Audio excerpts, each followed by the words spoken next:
So you start to protect your energies like it's sacred once you microdose. And at the same time, you also are very empathic and more compassionate towards people.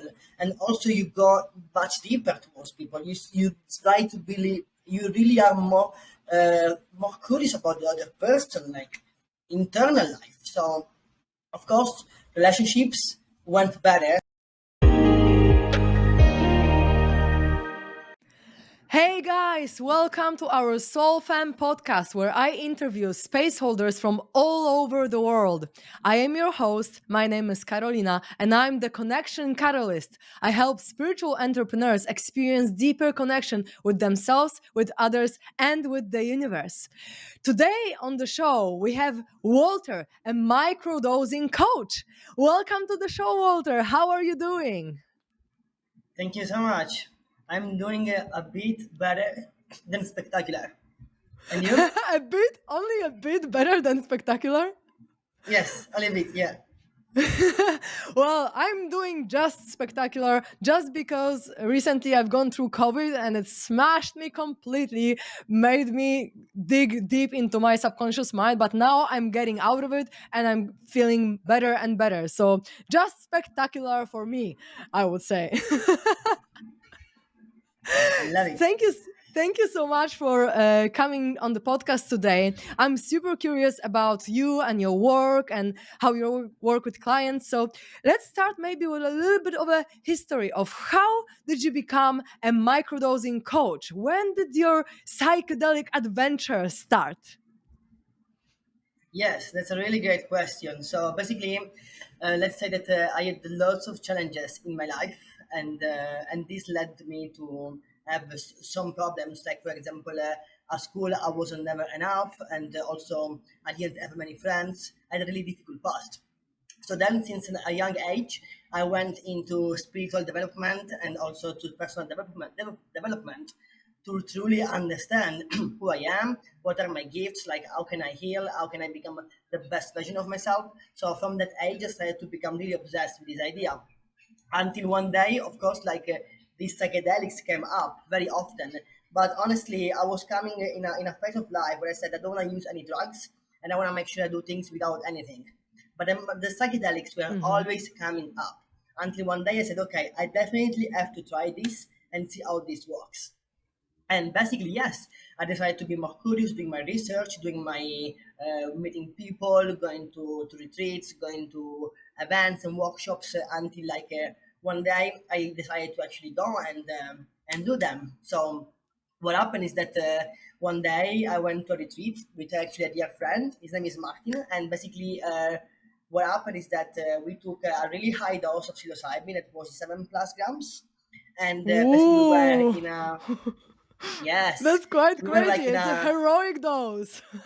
yes, yes. We were like in a very safe environment, though. We were like guides. We were like in a very safe place with the right preparation, and then also we've done the right integration. And then obviously what happened is that basically I experienced complete ego dissolution, complete ego death, because unfortunately, as I was telling you, because in my past I've been suffering so much because I've been bullied when I was young. I wasn't really good at school, and I didn't have many friends and things like that. Of course, like I created like a big personality, a big ego to protect myself in order to feel safe in this world. However, once I experienced this ego dissolution, basically it's like this mask just faded away, and I could really see who I was, what were my gift, what was my purpose in life, how to love, and just I understood that my gift is to bring joy, is to bring the light everywhere I am, and I have to share this gift every day of my life. So basically, after that experience, basically I felt first called to work with the medicines, and second, I felt really called to actually do something about it and actually work with the idea on helping the planet, unleashing the gifts that we have inside of us and sharing it every day of our lives. So that has been my calling after that. So now the question is, why microdosing? So I do understand that the big dose and these big journeys can be a bit overwhelming for people because there is like basically your ego is completely obliterated, you have visions. It can be really tough. However, Mhm. I found out more about microdosing, and microdosing is basically taking 1/10 or 1/20 of a normal psychedelic dose, And basically, what happens is that you can take a microdosing on a normal day, and basically you don't experience the same effects that you experience on a big dose, or the opposite. Either you don't feel it, or you barely feel it, like a coffee or an aspirin. So what happens with that is that it's a much more gentle experience. You can, of course, it's a slower process, but of course is more accessible to people, and maybe they don't want to experience the big dose, or maybe they don't have just the emotional capabilities. So microdosing is like a easy gateways to access to the psychedelic world, to start to do the internal work and start to basically connect with these gifts. Because what happens at the end is that once you microdose, basically you start to become more sensitive toward yourself, toward your soul. So this is why I felt called to work with the microdosing, because it's much more accessible. And also, I'm very obsessed with the idea of the things that have really high reward and low risk.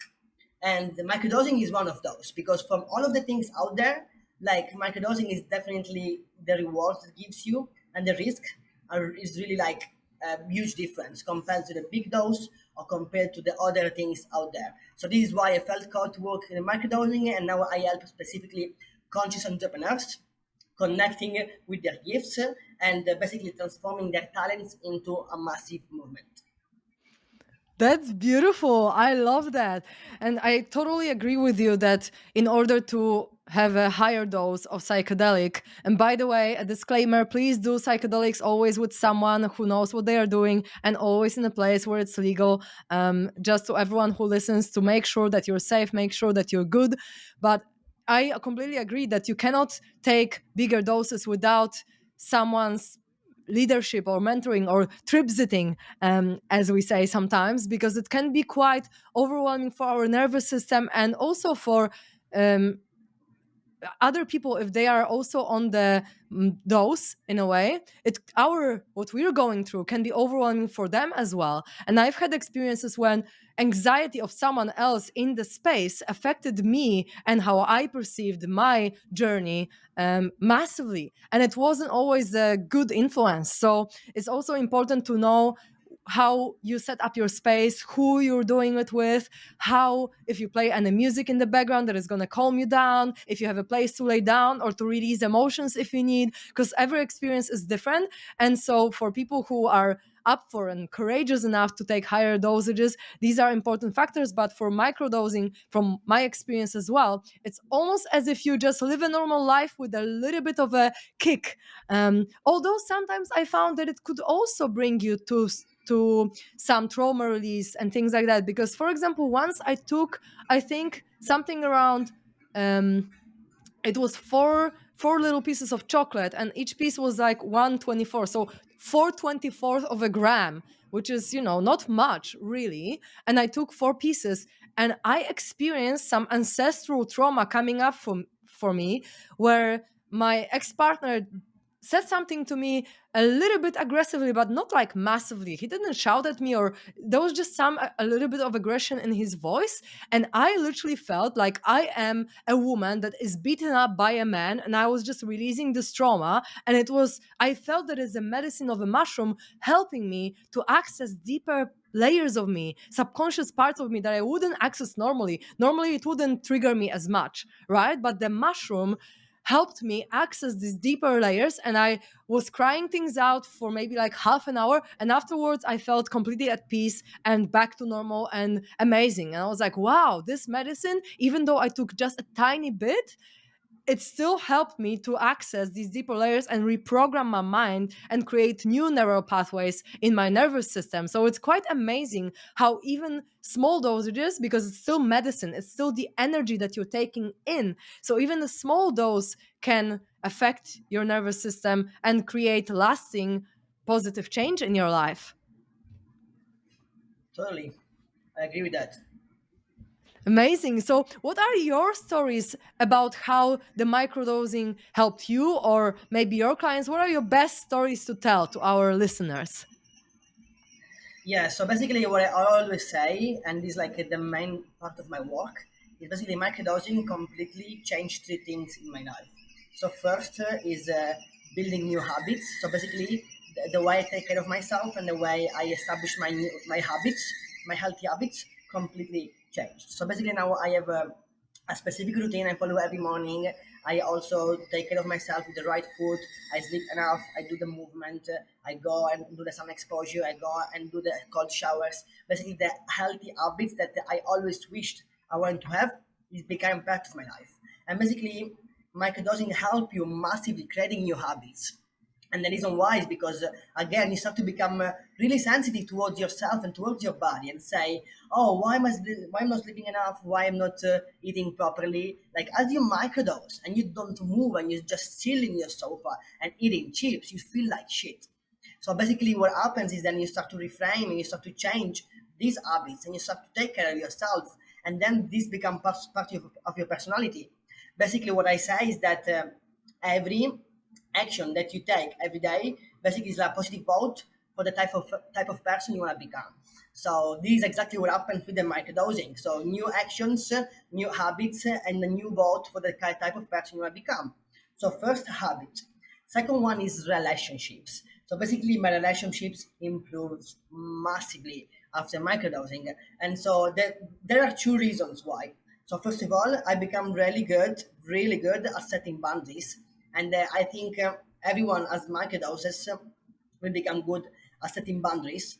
And the reason why is once again, you will become very sensitive to your environment. So you will instantly spot narcissists, you will instantly spot toxic people, you will instantly spot people that don't serve you. And then basically you start to select these people and you start to set boundaries in a way those people do not affect your energy anymore, because you start to protect your energy like it's sacred once you microdose. And at the same time you also are very empathic and more compassionate towards people, and also you go much deeper towards people. You try to believe, you really are more curious about the other person, like internal life. So of course, relationships went better, so we got habits. Relationship, and the third one, which is a big thing, is basically you become more authentic. Basically, you become and you are like expressing yourself. Basically, you say when you like things, when you don't like things. You express your soul needs, your soul wants, and basically you choose based on you. You don't choose anymore based on the society or school or whatever. So basically, if you're doing a job that you hate, your authentic self is saying, what the fuck are you doing? You don't like this job, you have better gifts.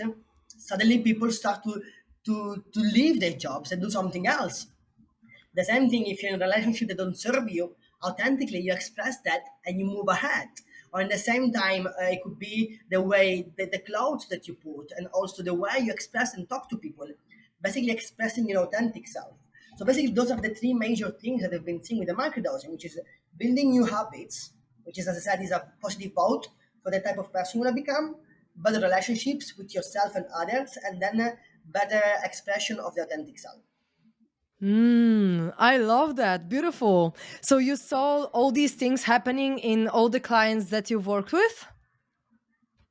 Yes, yes. This is basically the major points of my work. However, I decided actually since I've been microdosing, I actually been swallowing a huge pill of humility, and I understood that I don't know it all. So basically, what is my work about now is that basically like yes, I am really good at these three things. However, I know so many experts worldwide that can help me with my clients. So basically now I changed the way I work. So now I say, okay, now I teach microdosing and all of these things, and I'm gonna bring the top experts, the top people that know way better than me in things like tantra, like shadow work, like animal flower yoga or breath work, and bring these people and teach to my people so that they can bring the wisdom of the best people I know and also bring the wisdom that I have. So this has been completely a game changing for me because I'm learning from the best, and for my clients because they're not learning only from me, but I'm learning from everyone else. That's amazing. And so, how people can find you, people who listen to this podcast, how they can find you and maybe become a client if they would like? Yeah, so basically, of course, the best way you can reach out to me is on Instagram, is guided by Walter. This is where most people get started. And then, of course, there are many projects coming up. Like one of those is actually here in Nosara, we'll be starting a project. It's called Speak Your Voice. So basically, the whole idea is about improving public speaking, leadership skills, and communication skills. So we're gonna create a crowd where people can express their gifts. They can express their voice in front of a crowd and improve their speech. So those are the two ways you can find me: Instagram and Nosara.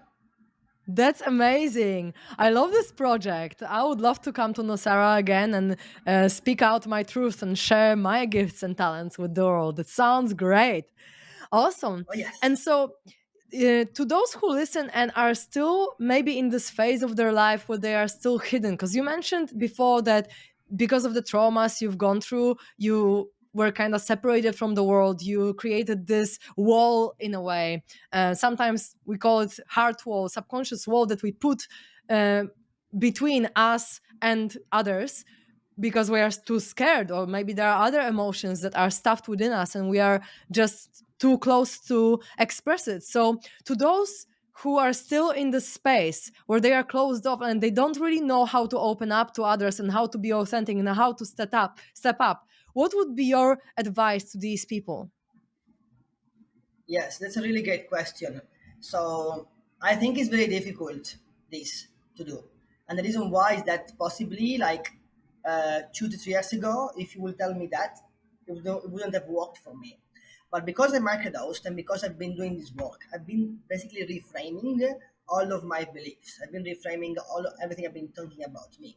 So of course, if I say someone, let's go be authentic, you say yes, yes, let's do this, and then you go in front of people and you always feel this fear of rejection, or fear of abandonment, or whatever other traumas kicking in. So I think this is difficult work to do, and I think yes, it's good to go there and speak up, but at the same time, this is my biggest advice, to be honest, based on all of the things that I learned, to make it very simple and easy. You need to hack your environment. So you need to create an environment where you can thrive, where you can speak your truth, where you can connect with like-minded people, where you can express yourself, and where you're not gonna, not where people are gonna point out to you the bad things about you, not where people point out and criticizing you all day long, or where people don't believe in you, or when people take advantage of you. So if you hack the environment, I think this is the beginning of expressing your authentic self. Because of course, it's fucking difficult to express your authentic self if you're like doing a job, working with 30 or 50 people, and if to speak your truth, that means losing your job. Or maybe Mm-hmm. if you're in a family and you never spoke up, your wife might think like that you are on cocaine or whatever. So it's important that we hack the environment. We do this gradually, and not that you say, "Oh, Walter said that. Now we have to do this." So you need to assess everything. So creating a safe environment where you can express your authentic self, in my opinion, is the best way. Then on top of that, you add, all of the shadow work, you add the microdosing, you add the breath work or whatever other modalities that can help you reframing all of these ideas. But ideally, unfortunately, my lovely, like if you do not hack and change your environment, it will be most likely that we will never change. Mm. Yeah, I massively agree with that because the environment that you used to be in and the energies that you have created and the judgments between people, even subconsciously, is gonna get you back to your old self, to your old programming, to your old low self esteem or lack of confidence or whatever else it is. And so, if you can change and be in a fresh space or maybe meet some new people, move places, maybe even change countries. If you can do it, at least to even try, even for a month or so, it's good to do, to just completely start with blank canvas where no one will judge you, no one will know you because no one has any preconceived idea of you from the past lingering. Whereas if you just stay with the same people and same environment and family who sometimes might not understand you, you're gonna most likely be in the same type of energy again. And also Yeah, because the energy gets stuck in places. So right now, for example, I'm in my room that I've been, raised up in, and I can feel myself. feeling these energies, maybe not always affecting me because I have, awareness of them and I can discern them when they are coming, but I can feel myself coming into the old ways of behavior if I don't have enough awareness of what's happening.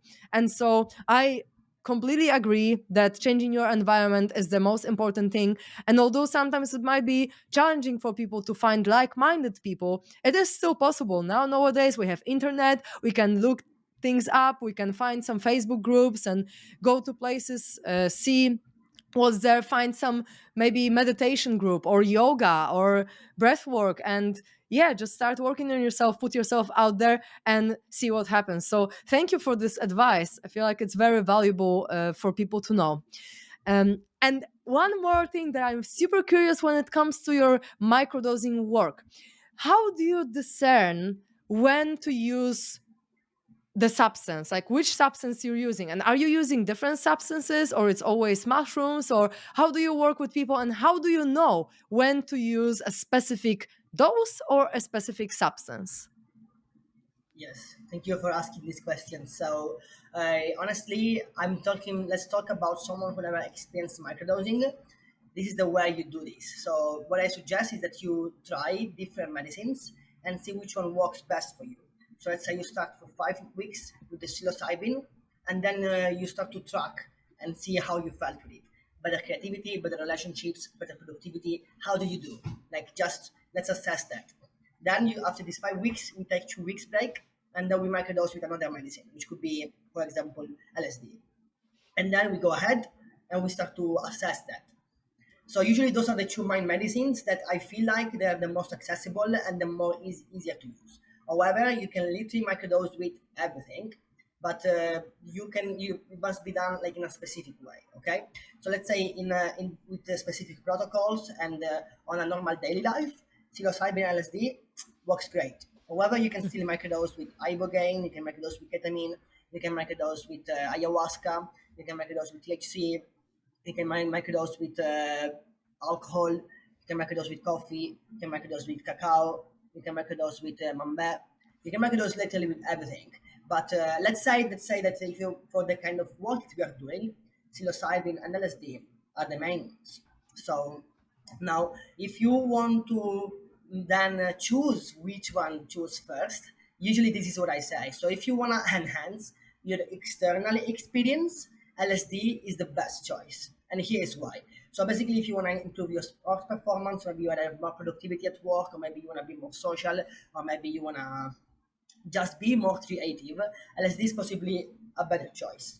Oh, so it's all about external. So it won't help much healing your traumas or healing yourself, but for sure it will enhance the flow states in your life.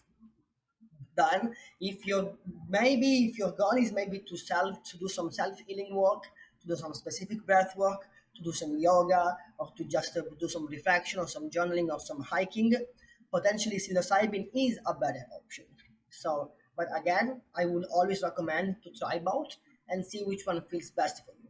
However, I would love to all people who have stigma behind LSD, because I do lots of research. I have lots of people, and lots of people are really afraid of LSD, and really there's so much stigma. So I would love to break this stigma. So LSD, let's talk about this. So first of all, is not 100% synthetic. It's semi-synthetic. It's basically an extract from a fungi called ergot. First. Second thing is not that chemical, because anyway, it's just one drop. And the amount of chemicals you're taking every day, like it's nothing in LSD itself. And the LSD, compared to all the other drugs, is basically after the psilocybin, the least dangerous one. Which means in order you to go to the hospital and have serious issues, you need to take 100,000 micrograms, which basically like let's say a microdose is 5 micrograms. So there is no way you can get that amount. So, and also I can say that LSD again is works better if you're an entrepreneur, because it gives you more things done, it gives you more creativity, and also maybe you want to do some networking. Works great. It lasts longer, and it's easier to dose and easier to travel. So there is so much behind that. Of course, I'm not advocating specifically on LSD. I do love both of them, and depends what I have to do. I will choose one of the two. However, I would just love to break the stigma behind LSD. Thanks for that, because I didn't know some of the things that you shared, and I'm quite sure that a lot of people, yeah, think that it's, oh my god, it's synthetic, or what if I have a flashback on my way to work and it's gonna, screw up my vision? But it's actually not as dangerous as they paint it, and I feel like this whole stigma comes from the times where people or the government got scared, where people started thinking for themselves and opening their minds up with psychedelic movement, and then the government was like, oh my god, people are not going to be controlled as easily if we just let them think for themselves, right, and have access to all Mm, these substances. So I think it's just past energy of the stigma still lingering. So thank you for sharing that, because I feel like it's really helpful for some people to maybe open their mind. And we don't, again, I am not an advocate for any substance for anyone if they don't feel called to it. And obviously, you need to feel the calling, and you need to do it in the right environment and with the right guide for you to do this. But let's not be afraid of these substances. Let's talk about them. yes, Let's be open, and let's really break down the fear, because the fear is what is creating the separation and makes us trapped. Right, and if we come to every yes, topic like this with love and openness, then we can awaken our curiosity, learn some new things, and potentially change our life for the better. And I even remember when we had a conversation probably around maybe 2 or 3 years ago in Australia, when you still haven't tried any psychedelics. I'm like, man, this is the best. You gotta try and see how it goes. And here we are, fast forward a few years, and you are a bigger advocate for psychedelics than I am. At this point, which is quite funny. No, but I'm still yes, a big advocate for that, yes, for sure. I'm still very connected to all these medicines, and my personal spiritual awakening was when I took only one mushroom, shared with one person who knew what they are doing and they knew how to manipulate energy. But it was only one mushroom split in half, and I felt the most amazing energy in my whole life. I felt so much unconditional love and unconditional happiness. And I was just amazed. I literally felt like my soul entered my body fully for the first time in my life. This was my first experience ever. And what I yeah, perceived to be my spiritual awakening. And my ego tried to creep in and tried to tell me, oh, how dare you feel so good without your friends and family? How dare you even think this way, that you're so happy and so loving without anything? But it's because my ego, my personality, according to the Enneagram typology, is a loyalist. So I'm super loyal to friends and family. I always put them on a pedestal, even sacrificing myself for others. So my ego tried to be alive and stay alive in this experience and tried to tell me and bring me back. But I was still filling up myself with love and unconditional happiness. And it was one of the most beautiful experiences of my life. So I just love psychedelics and the potential that they can open up for us, because it's not about taking psychedelics all the time to reach a specific state of mind. It's about opening the door through psychedelics, seeing how you can feel thanks to them, and then doing all these things in your everyday life, as you said: breathwork, meditation, exercising, healthy lifestyle choices, to be in this higher vibration all the time without even any substance. So to maintain this, when we microdose, let's say for a month, then we can stop for a month or two or five, and then still maintain this higher vibration. And with our lifestyle changes and new habits that we formed thanks to microdosing, we can maintain this higher state of mind. So it's not about getting addicted to it and always needing it.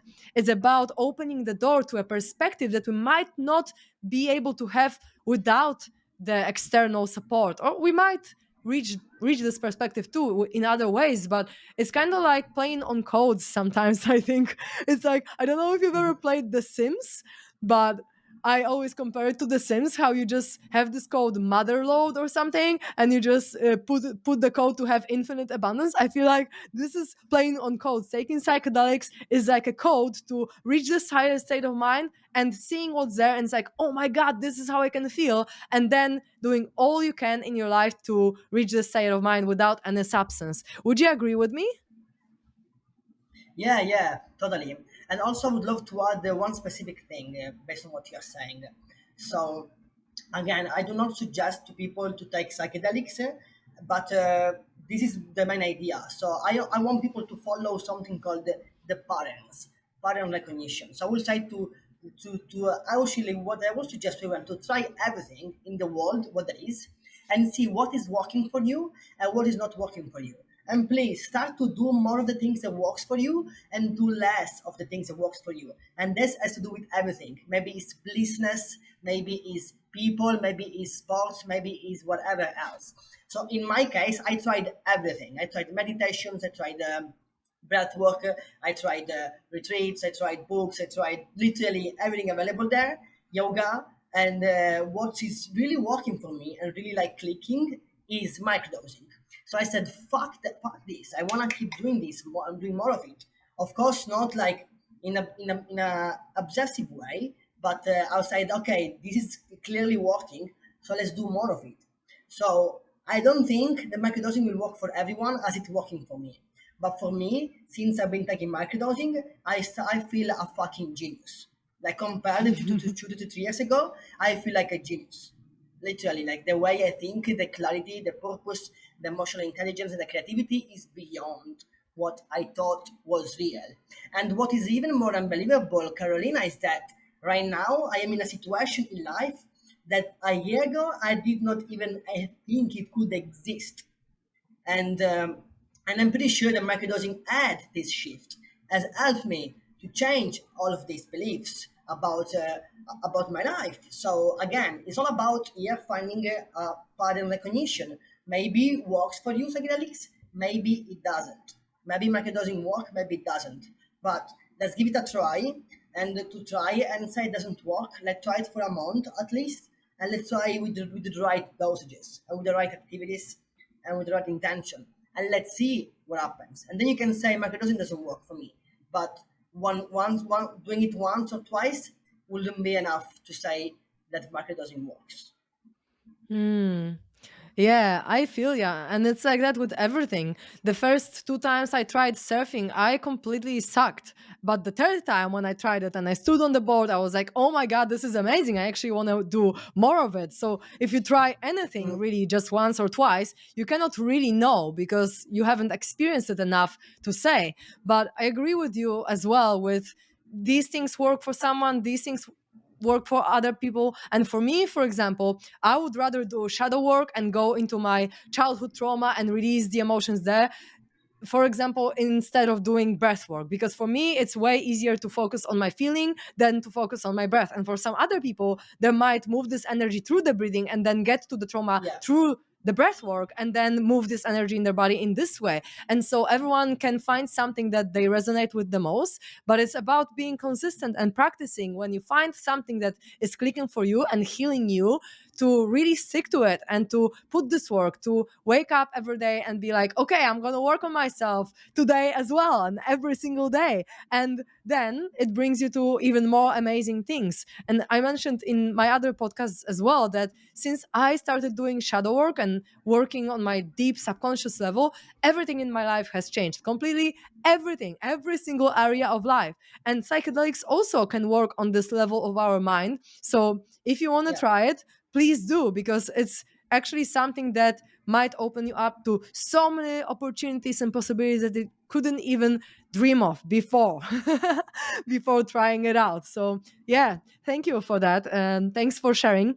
And so I have a question about your healing journey and the, let's say, the hero's journey that you've gone through, because now you say that everything in your life is amazing, but I would guess that sometimes in your life maybe it wasn't that amazing and you had some challenges and you had to, get to your power and rediscover yourself, maybe even change things in your life that were not comfortable to change. So in these moments, how did you get out of these lower states of mind, and what were your ways of dealing with these emotions, with these lower states of consciousness? Because I feel like now a lot of people go through COVID, a lot of people go through some, mental health. emotional and other issues. And for me, for example, COVID was like a super depressive state of mind for like a week. I felt completely smashed and I felt like nothing in my life makes sense for a week straight. So it was a very weird state of mind for me because I'm always positive, I'm always pumped about life and excited to do things. But there was this period where I, felt completely like shit. And of course, I did my healing modalities on myself so I could come back to a good state of mind quite fast and quite effectively. But what would you say that are your most effective methods from getting from the lowest lows to the highest highs? Yes, that's a great point. So let's say that from the beginning of my life, I've been always very positive, and I've been always trusting myself that I would be going through everything. But to be honest, Carolina, the pandemic has been a really game changer for me. The pandemic completely changed my life for the best because I was in a point actually, Carolina, where actually I was homeless. I slept in a car for a week and then we slept on the street one more week, and that was in Australia. And that was a really difficult experience. It was exactly like when the COVID started, and basically what happened is that I had completely nothing to lose in that moment, and I knew the pandemic was going to start, and the skills that I used to have, which was at the time personal training, I couldn't do it. So basically, for me, was like, okay, now I'm gonna take all of this time of all of these things going on doing the internal work and doing the external work.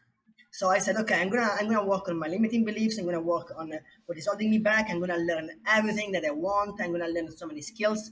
I'm gonna create my blissness, and I'm gonna basically create a life that I've been always wanted. And basically that was manifested in a year. So in April, I was literally like in the worst moment of my life, homeless, no money, nothing to lose, and basically now I am in a position where I have much more abundance than in all my whole life. So these are kind of things that happen. So the methods has been first balancing time between me time and other people time, which means spending time by yourself, like a full every 2 days. Spend one day by yourself, a day where you're working on your business, like, and you're really doing it, you're really consistent with it. A day where you're deeply connecting with yourself, a day where you're microdosing maybe and going on the beach and thinking and brainstorming new ideas. So for me, the methods has been the microdosing, which I discovered like I would say 6 months. I started to microdose 6 months after the beginning of the pandemic, maybe earlier, but let's say roughly 6 months.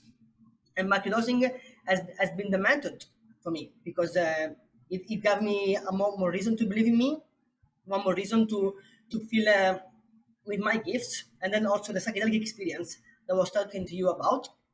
But again, this is something that worked for me. So at the end, Carolina, what I say is consistency. So if you can do something every day for 2 years, like there is no way that your life is not gonna change. There is no fucking way. Like if you do something every day for 2 years, believe me, there is no way. Like there is nothing is gonna change. So this is my thing: consistency, and specifically doing the things even if you don't fucking feel doing it. When you feel awful, you feel tired, you feel unmotivated, that's the day where you need to do it. That is like where the breakthrough happen. That is like when the universe is testing you. And that's what the day after you got the miracles. It's when you do things when you don't fucking feel like to do them. So this is my clear message I want to send here. Thanks for that. I really appreciate this advice because I started this challenge for myself where I post one video a day on YouTube for a year. That's the challenge I gave myself in Polish and in English. So actually 2 videos a day. And I had moments where I was just like, oh my God, it's so overwhelming the amount of work I need to put into that. Even if it's only a few minutes video, I still need to edit it. I still need to create a thumbnail. I was just thinking, oh my God, is the universe giving me all these challenges of, internet not working, program not working, this not working, that not working?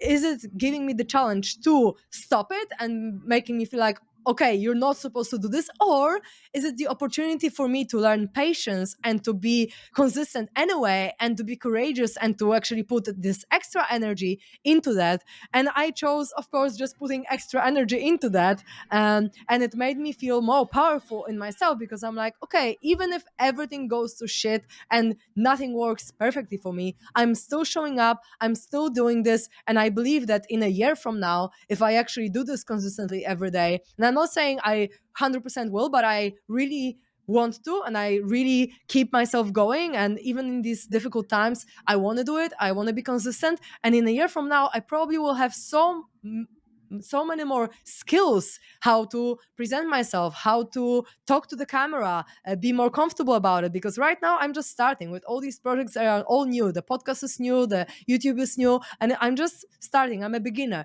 But I'm thinking, okay, if I do 100 of them after like 3 months, or 200, 300, at some point it's gonna click, and at some point I'm gonna be better. So I'm completely with you on this topic of consistency, because I feel like if you really want to do something, and for me, the goal is to run very successful retreats and for people to get to know me and what I do. Of course, I need to put myself out there for people to trust me enough to guide them through a retreat, right? So for me, this is the vision that I hold, and I know where I want to be. And I feel like, okay, this is where I want to be, and this is what I need to do to get there. And so I'm just going to put all my energy into this goal and focus on it as much as I can to really get through it. And at some point, I'm quite sure that if I keep doing it, I'm gonna be successful. And you're probably doing a very similar thing with your Instagram, right? You're posting every day, you're very consistent, and you are now quite successful in that, which I'm really proud of. I just want to honor you for that, man, that you have the consistency, the power. Thank you. And, I know that it might not have been always easy for you, and everyone has bad moments, and everyone has some ups and downs, but you're doing the work, and you're doing very, very good. So that's amazing, man. I just really want to honor you for that. And so on this topic, what would be a tip from you to all these people who listen to us? Because I would say maybe some healers, coaches, and people who do similar work to ours could be listening. So, what would be your number one tip, apart from consistency, to taking your business, your spiritual, heart based business, to the next level? Yes. So I will say networking. Networking is the key. So I really, there is no words to express that, because also networking might seems like, a bit, you know, to logic. But what I say is like connect with as many people as you can that are in the similar space that you are, and connect with them and co-create with them and co-partnership with them and cooperate with them, like as I am doing myself with the microdosing mastermind experience. So what is happening there? I understand that I don't know it all, and there is no way that I'm going to spend all of this time learning about all of these things, because I will never be as good as someone that is doing it lifetime. So I would rather hold space and create space and bring other people and explaining the best of the topics. For example, the shadow work. I used to do shadow work with my clients, okay, and I feel like okay, I'm good, but there are people that are excellent. So why am I doing it? Let's do the work to other people. So for me, if you can network and connect with other people and create a space, you can start from Instagram itself. You can leave some nice comments to someone you like. You can DM them. You can also go in Nosara and go to these events. Like what happened, for example, we have done a festival here in Nosara for 5 days, and I've been meeting really transformational people. Like Nosara is a very special place where this kind of networking works better, but online you can still do that.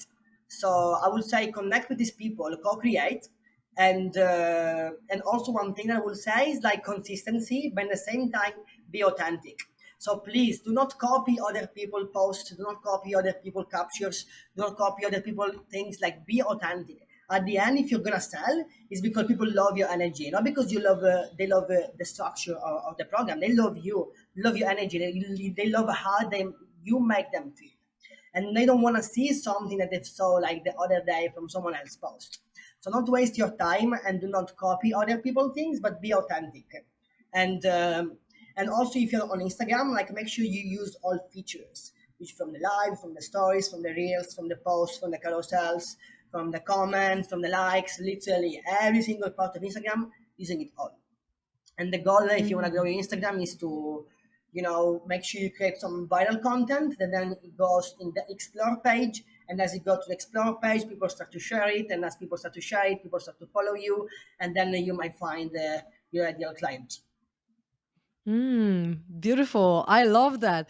And yeah, networking is such a powerful tool. And I feel like it's a little bit underrated because sometimes one person that you meet can completely change your life. One perspective that someone can give you, or one project that you start with someone, could be a game changer for your whole business and your whole life. So, yeah, go out there, speak to people, network with them. I feel like it's a very, very valuable advice. So thank you so much for that. It's beautiful. And I'm personally a connection catalyst. I love connecting with people. So for me, this is the easiest thing to do to just go out and talk to someone. But I know that it's not that easy for some people, maybe with social anxiety or alike. So what would you say that these people can do if they don't feel as comfortable networking with people? Or maybe do you think that they should just, work on themselves enough to actually step up and go and talk to someone? What would you say?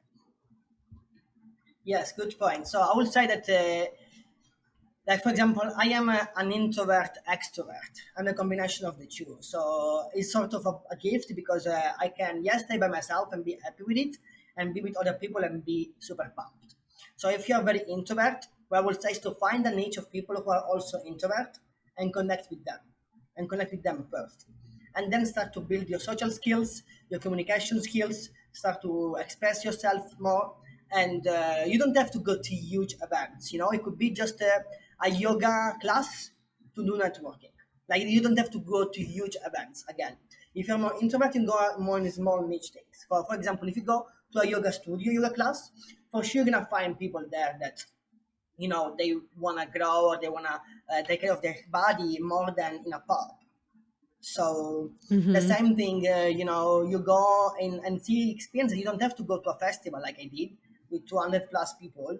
You can just go in normal classes, maybe a breathwork class, or maybe a small workshop. So make sure that there's not as many people, and go and make sure you connect with people, and ask them questions. So now, what is the biggest people mistake is that people go with the idea, oh yes, I want to network, so let's find someone who is gonna help me grow my business. So this is the wrong mindset and the wrong ideas you can go into these situations. So the idea, you go there and you make sure you spread love, you spread fucking joy around, and then like at some point, like ask people what's their gift, and then see like how you guys can connect to co-create. But don't go there and ask like, what's your job, what do you do, and can you help me with that? That's the wrong mindset. That's the biggest mistake people make on the networking situation. So what I say is, go there, spread light, spread love, and do not expect to find business partners or clients there. But make sure you spread love, make sure you understand what people gifts, make sure you ask deep questions. Possibly you can also talk about what you do briefly without being too salesy, and yeah, things build up slowly. Maybe it's not the person there, or maybe someone at the person that is there knows and say, oh look, I know this person may be interested in that, or maybe the person there knows something. So it's not about one person, it's about what the other person knows that is more valuable than the person itself. And of course, make sure you do the same. Make sure that the person, people like, now this is like, now I got this habit of asking these people. So if I can help you, like manifesting anything you want, how can I help you? So this is the question I ask now. And if there is anything I can do, like I don't know, maybe help them go to social media, maybe connect them with the right people or whatever, I do it. So this is something I usually ask to people. If I can help them with something, manifesting them what they want. And then also what I understand is that if you want to manifest things in your life, you better talk to people about what the fuck you want to manifest, because you will never know who you're gonna meet. So talk about, look, like I want to manifest this here, this specific thing. Just and you just let them know this, and for sure those people like feel in alignment with you. If they feel like they want to give, believe me, they will give you. So this is my tips. That what has been working for me. Mm.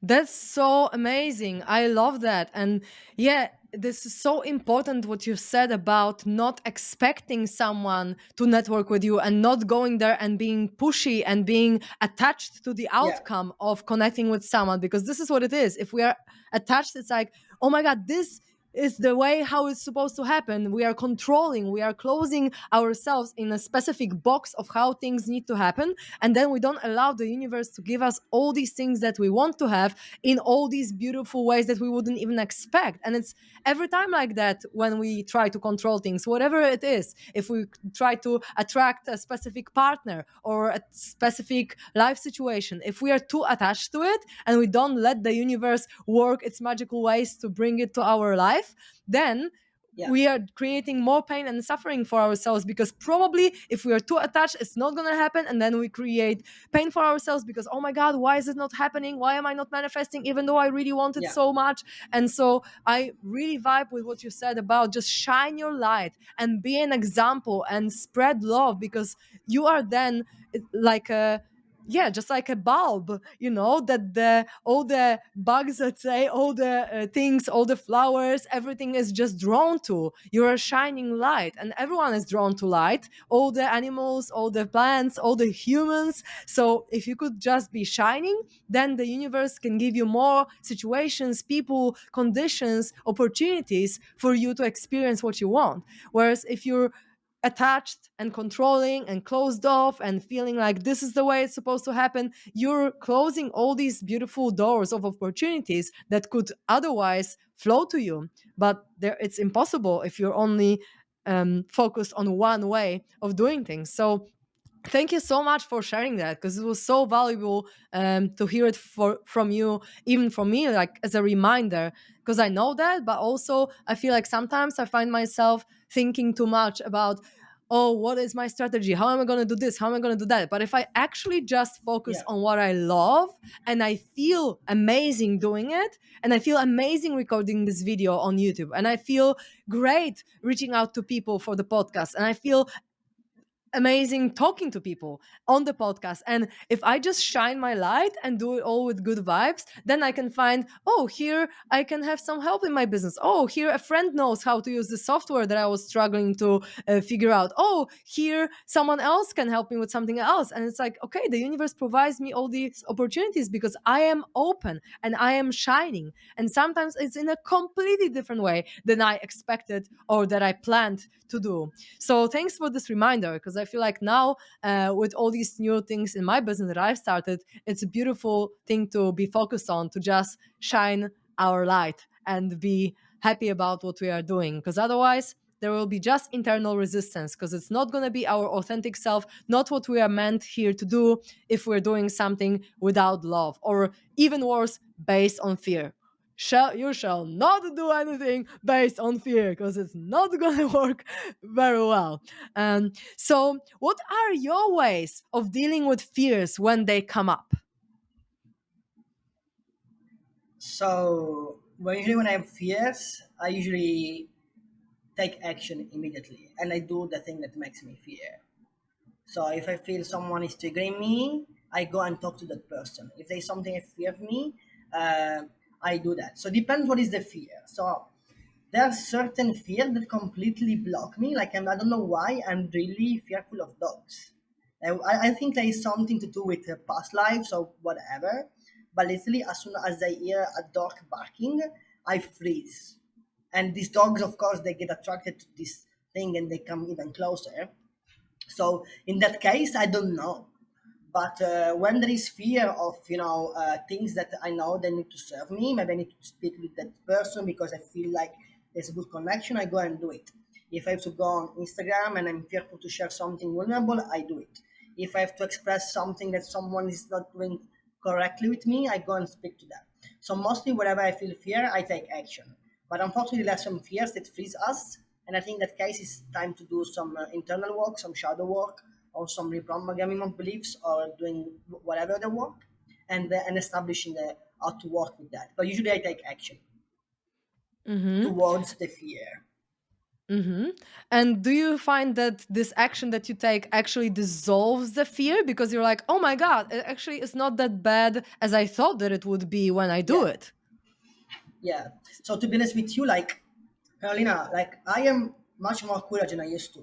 Like, but I'm not just saying for shining. It's just for how proud I am for the work that I'm doing. For example, I went to do bungee jumping 2 or 3 days ago in Monteverde, and for the first time I was there and I just dropped myself by myself without pushing, and I didn't fear even 1 second. I just was there, and before the fear came, because if I would have stayed there and think about should I do it or not, shall I jump or not, no, I just go and went there. So I didn't feel the fear. So if you can take action before fear comes up, that's even better.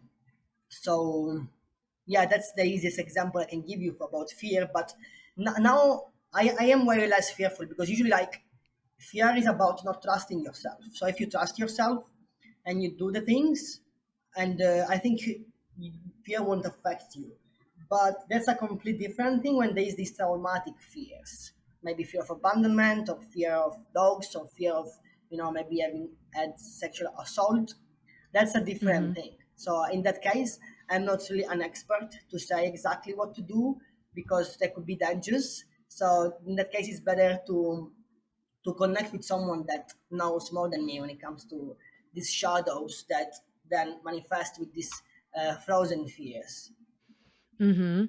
Yeah, I work with these kind of traumas as well, like sexual traumas or phobias and things like that. And what I would say with this is to have a facilitator, preferably, that can really create a safe space for you to go there into the fear. Because what we want to do is to release emotion, because emotion is energy in motion. And this energy of fear is stuck inside of us. So if we can have safe space like a facilitator or a guide or a coach or even a friend or a family member that can Yeah. that we trust and can bring us to the highest level of safety, so that we can feel okay, now it's safe to feel it and I'm going to be understood for how I feel, and I can go there because this person is with me, and to have full presence of this person. This is something that could create a breakthrough where we are not as scared, because usually what happens is that we are too scared to go into the feeling by ourselves. But if there is someone there keeping us safe, in a way, just being present with us and giving us compassion and understanding for how we feel, it's way easier for us to drop even into our deepest fears and subconscious traumas. And so I work with people like that, and obviously I facilitate it for people, but it doesn't have to be even with like a trained facilitator. It could be just someone that you highly trust and that is gonna create the presence and the safety for you to experience it. And for me, it's usually about inner child work, because these traumas are created in childhood, right? This is something where the pattern of being scared of dogs or being scared of something else was created. So if we can go there with our conscious mind and relive this moment and express all these feelings, then we find ourselves at peace with what happened, and then we can change the meaning behind what the situation was and how the situation is coded in our subconscious mind. So that's just my perspective on it, because I'm very big on shadow work. I love shadow work. I do it probably on almost daily basis on myself and my friends and family and my clients. So I'm a big fan. But yeah, the safety, I feel like, is the most important thing. And I also think that fear is separation. We are afraid when we feel like we are not one with the thing that we are afraid of, right? Because if you felt one with the dog and you knew that you are God and dog is God and everything is God, and you as a powerful creator can create safety in the universe, in this whole divine energy for yourself, if you didn't feel the separation, then you probably wouldn't be afraid. So I feel like another thing is to, if possible, to bring the perspective that we are all one, and the things that you are afraid of are actually you on a higher level of consciousness. And this perspective might not be easy to take on, obviously, sometimes, but Mhm. if we can really sink into this knowing and this deeper, higher consciousness, uh, energy and perspective, then it can completely shift the way that we see the world, or this thing that we are afraid of. So I would say that that could be a good thing to do as well. All right. So one last question for today from me to you is, what is your number one advice for everyone on their healing journey to be more and more authentic in their life and to speak openly about their vulnerabilities and expressing their emotions as they are? Yes. So the best advice is exactly doing what you said. So being more connected with your emotions, connected with your feelings, and express them. And not being fearful of rejection.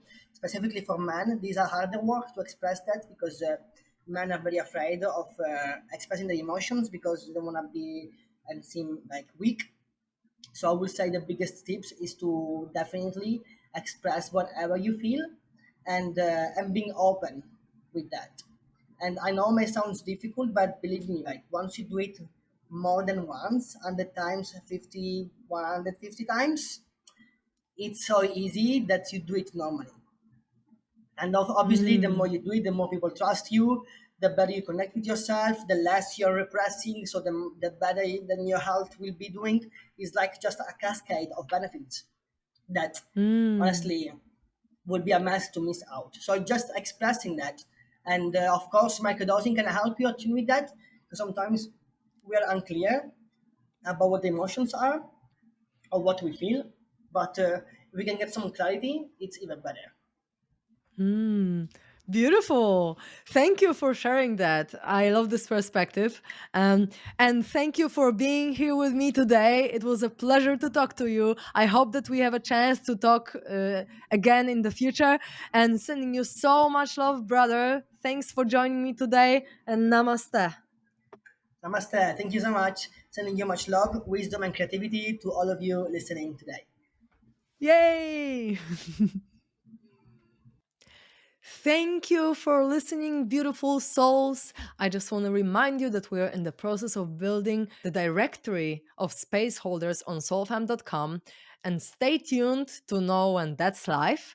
And for now, I'm sending you much love, positivity, and good vibes, and hope to have you again listening to us next time.